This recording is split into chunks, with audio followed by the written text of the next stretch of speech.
Estamos agora iniciando o curso Teologia Propriamente Dita. O nosso amigo aqui, pastor Regivaldo, que eu chamo Valdim, ele já é formado em teologia, mas que vai fazer perguntas representando alunos aqui sobre este assunto aqui. Vamos olhar nossa apostila aqui. Teologia propriamente dita é o estudo das doutrinas relacionadas com a pessoa de Deus. Estamos falando sobre Deus, estamos falando sobre a pessoa de Deus. Quem é Deus? Interessante essa pergunta, é? Interessante. Nós podemos fazer muita coisa sobre quem é Deus. A Bíblia inteira fala sobre isso, mas temos algumas definições bíblicas de Deus. João 4:24 diz que Deus é Espírito. Que palavra aqui? Ele é Espírito. Tem outros versículos que diz Deus é luz. Deus é amor. 1 João 4:8 fala que Deus é amor. Hebreus 12:29 diz Deus é fogo consumidor. Consumidor. Tem várias palavras que falam Deus é isso, Deus é.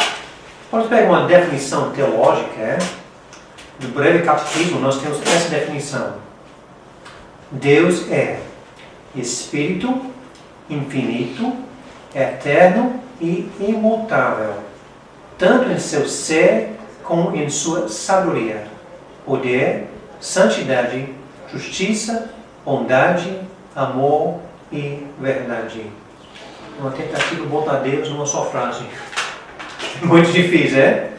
Tem palavras grandes. O que vamos passar vendo essa, Temos que olhar primeiro a existência de Deus. Deus existe. Toda e qualquer prova, tentativa de provar que Deus existe, não é idêntica a uma demonstração matemática. Quando você pega uma prova matemática, você pega 1 mais 1, você pode provar que é igual a 2. É uma prova que você pega químicos ou coisa dessa. Não? Como uma coisa exata? Como coisa que você pode provar num laboratório. Sei. Não é desse tipo. Mas é de evidências que você pode acumular, como que você está a provar que o criminal é culpado ou não. Quando você vai para o juiz, você vai provar através de coisas que você bota no laboratório, não, mas olha, ele andou aqui, estava em tal canto, fez tais coisas. Então são mas de evidência cumulativa, tão como aceita nos tribunais jurídicos, Então a palavra aqui é tribunais. E que leva à convicção por causa da sua demonstração racional. Várias evidências acumulam, chegam a uma conclusão. Exatamente. A Bíblia não faz uma tentativa de provar que Deus existe. Não faz qualquer tentativa. Qualquer tentativa. E sim começa com pressuposição da sua existência. Nós temos em Gênesis 1:1, no princípio criou Deus os céus e a terra. Já está dizendo Deus. Não está tentando provar. Levando em conta que Deus já existe. Já fazendo isso. Então, já que a Bíblia não apresenta uma tentativa de provar que Deus existe, mas teólogos tentam fazer isso. Então, o estudo de teologia propriamente dita, vamos incluir algumas provas da existência de Deus. Então temos aqui, existem, porém, argumentos teológicos provando a existência de Deus. Qualquer pergunta até aqui? Tá bom, depois eu pergunto mais. Tá bom. Estou entendendo. O primeiro argumento que vamos ver é o que ele chama o argumento ontológico, ou da natureza intuitiva do homem. Nomes que teólogos inventam, Ontológico, natureza do homem. O homem, sendo um ser que pode pensar, sendo racional, possui certas ideias inatas que não são ensinadas e que ele não pode aprender, mas que suas faculdades racionais reconhecem diretamente E entre essas ideias inerentes fundamentais é a existência de Deus. Por exemplo, pessoas têm a noção que existe números, que existe espaço, e tem nessa ideia que também existe Deus. É uma coisa que o homem natural tem isso. Certo. Quer dizer que o homem já nasce com esse pensamento, com essa ideia na mente, com esse senso, né? Você tem que ensinar essa ideia que existe Deus, porque já tem essa ideia. Certo. A ideia de Deus é uma intuição da razão moral, uma percepção interna. Percepção interna. É parte do seu ser. Ou intuição, queremos dizer conhecimento interno, que você não vai ficar adquirindo por observação, raciocínio, que o conhecimento é eterno. Nós temos um gráfico em nossa apostila dizendo todas as culturas e países do mundo têm uma ideia sobre um ser superior. Toda nação, todo tribo, todo canto tem uma ideia. Existe Deus. Não existe um tribo lá no floresta que é ateu. Eles acreditam em algum ser superior. Porque dentro do mês tem essa ideia que existe um ser superior. O segundo argumento é o argumento cosmológico. Pode ler essa. Argumento cosmológico.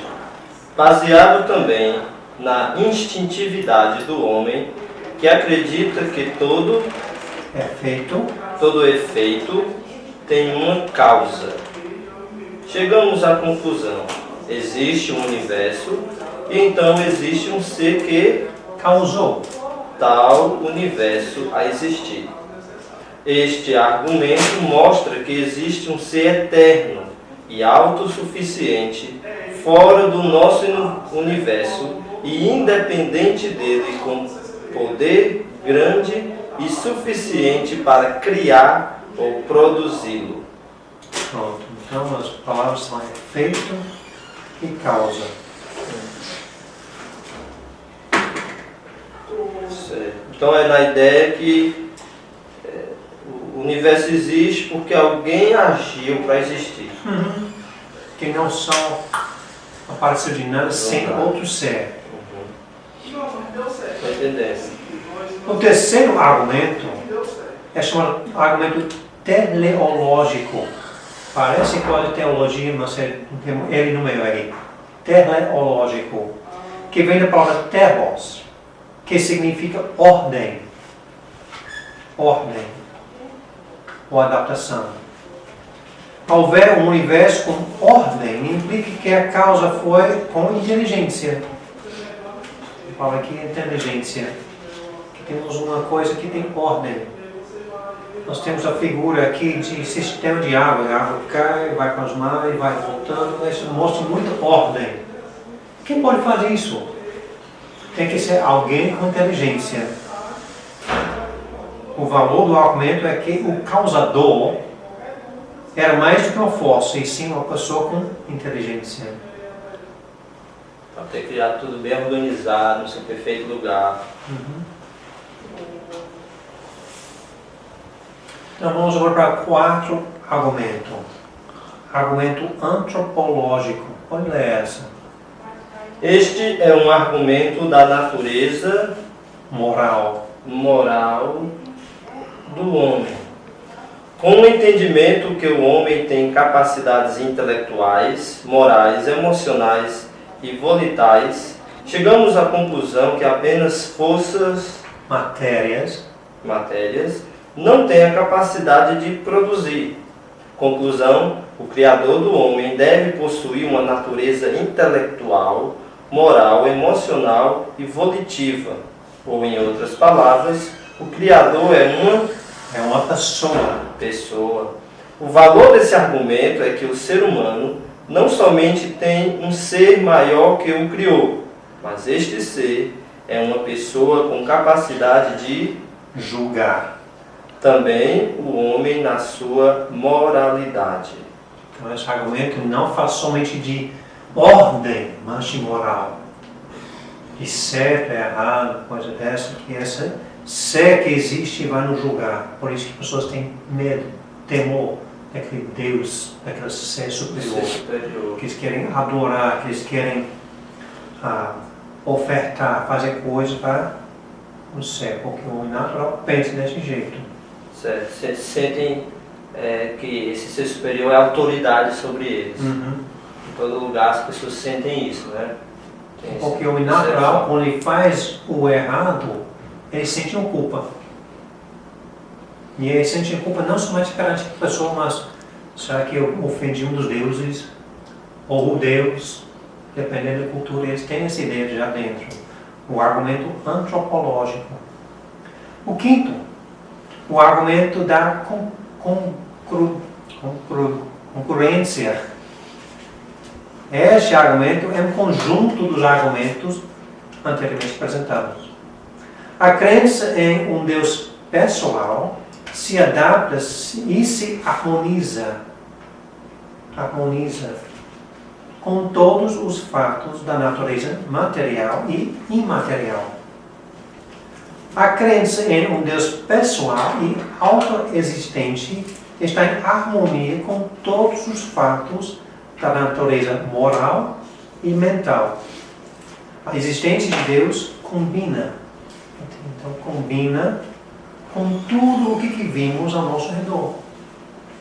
E a ausência de Deus não combina. E tem mais um argumento aqui. O argumento cristológico. Este argumento se baseia no fato que temos que dar uma explicação para a Bíblia. Se não existe Deus, de onde surgiu a Bíblia? Como podemos explicar o cumprimento de profecias?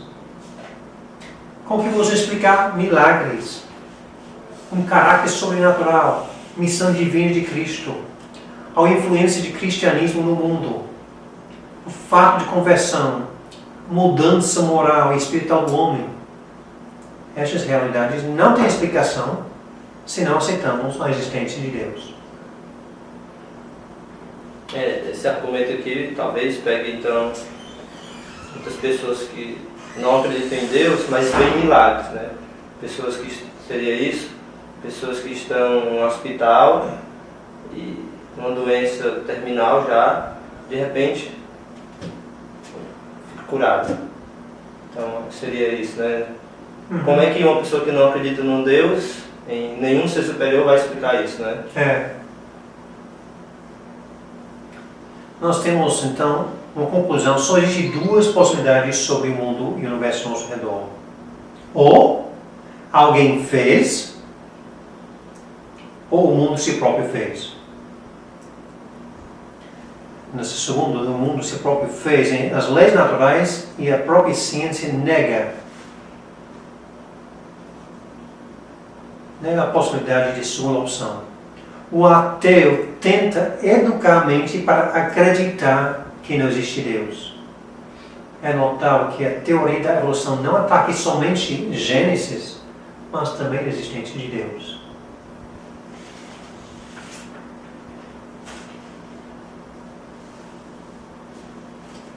Então é natural, esses argumentos dizem é natural, tem toda lógica para acreditar em Deus. Mas, sem a Bíblia, pessoas podem ter muitas ideias. Quem é esse Deus? Sem a Bíblia, Então, existem muitas perversões dos argumentos da existência de Deus. Por exemplo, o que chamamos politeísmo. Essa crença que existem muitos deuses. Muitos deuses. Pessoas hindus pensam, muitos deuses. Estão pegando uma ideia distorcida de quem é esse Deus. Não tem na Bíblia. Panteísmo é a crença que Deus está tudo e tudo é Deus. Esse livro é Deus, essa caneta é Deus, tudo que tem é Deus. Deísmo é a crença que Deus criou o mundo para depois abandonar. Agora, então se panteísmo é a crença que Deus é tudo e tudo é Deus. Se eu perguntar a alguém, o que é Deus para você, ou quem é Deus, e a pessoa diz, Deus é tudo, então não seria correto teologicamente essa resposta. Correto, não é correta essa resposta, porque Deus não é tudo. Deus é uma coisa fora da criação. Deus não é tudo. Deus criou, mas a sua criação não é Deus. Panteísmo tem essa ideia que o que ele criou também é Deus. E politeísmo tem vários deuses, é também incorreto essa ideia. Deísmo também é a ideia que Deus criou como alguém faz um objeto na fábrica e depois que sai da fábrica jamais viu. Você fabrica um carro, o carro saiu, jamais viu. Mas essa é a ideia de deísmo, que Deus criou e abandonou. E outro temos várias religiões que aceitam outro Deus não conhecendo o Deus apresentado na Bíblia. Pessoas que dizem Allah é Deus, Buda é Deus, vários deuses, um Deus que precisa de ajuda disso, várias ideias diferentes sobre quem é Deus. Tem pergunta? Não, até agora essas que eu estou fazendo está ajudando. Tá bom, então vamos para a nossa próxima aula.